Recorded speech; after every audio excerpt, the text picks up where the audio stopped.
ಕರ್ನಾಟಕ ಸುಧಾರಿಸದೆ ನೋಡಿ, ಖಂಡಿತವಾಗ್ಲೂ ಕೂಡ ಇವಾಗ ನಿಮಗೆ ನಿಮ್ಮ ಕಣ್ಣಿಗೆ ಕಾಣಿಸ್ತಾ ಇಲ್ಲನ.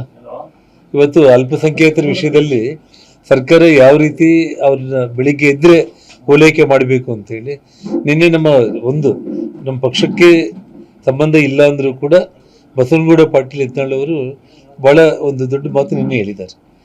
ಸ್ಕೂಲಲ್ಲಿ ಅಟೆಂಡೆನ್ಸ್ ಹಾಕೋ ಟೈಮಲ್ಲಿ ಕೂಡ ಮಕ್ಕಳು ಇವತ್ತು ಹೆಸರನ್ನ ಕರೆದ್ರೆ SR ಅಂತೇಳಿ ಇಂಗ್ಲೀಷಲ್ಲಿ ಹೇಳೋದಕ್ಕಿಂತನೂ ಜೈ ಶ್ರೀರಾಮ್ ಅಂತ ಹೇಳಿ ಅಂತ ಹೇಳಿದ್ದಾರೆ.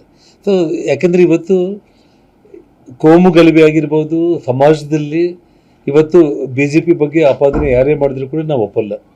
ಇವತ್ತು ಅಲ್ಪಸಂಖ್ಯಾತರನ್ನ ಹೆಚ್ಚಾಗಿ ಓಲೈಕೆ ಮಾಡೋದ್ರ ಮೂಲಕ ಹಿಂದೂಗಳ ವಿರೋಧಿಯಾಗಿ ಇವತ್ತು ಈ ಸರ್ಕಾರನ ಅವರೇ ರೆಡಿ ಮಾಡ್ಕೊತಾ ಇದ್ದಾರೆ.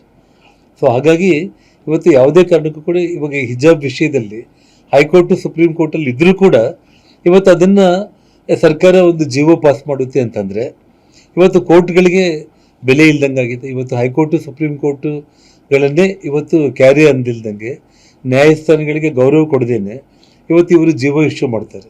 ಯಾರು ಕೇಳಿದ್ರಂತೇಳಿ ಇವರು ಜೀವೋ ಇಶ್ಯೂ ಮಾಡ್ತಾರೆ. ಇಶ್ಯೂ ತಣ್ಣಗಾಗಿತ್ತು, ಯಾರು ಅದ್ರ ಬಗ್ಗೆ ಪ್ರಶ್ನೆ ಮಾಡ್ತಾ ಇಲ್ಲ. ರಾಜ್ಯದಲ್ಲಿ ಎಲ್ಲರೂ ಸುಖವಾಗಿ ಎಲ್ಲರೂ ಸಂತೋಷವಾಗಿದ್ದಾರೆ.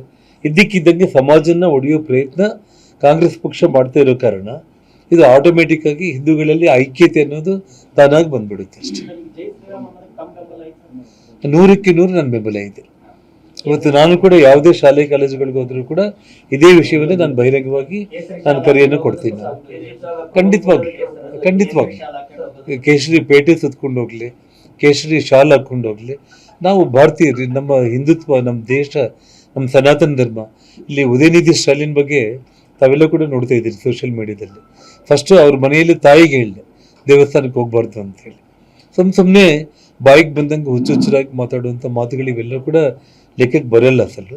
ಹಾಗಾಗಿ ಸಮಾಜದಲ್ಲಿ ನಮ್ಮ ದೇಶದಲ್ಲಿ ನಾವು ಕೇಸರಿ ಶಾಲ್ ಹಾಕ್ಕೊಂಡಿಲ್ದಂಗೆ ಅಮೆರಿಕದಲ್ಲಿ ಯಾರಾದ್ರೂ ಹಾಕೊಳ್ಳೋದಕ್ಕೆ ಸಾಧ್ಯ?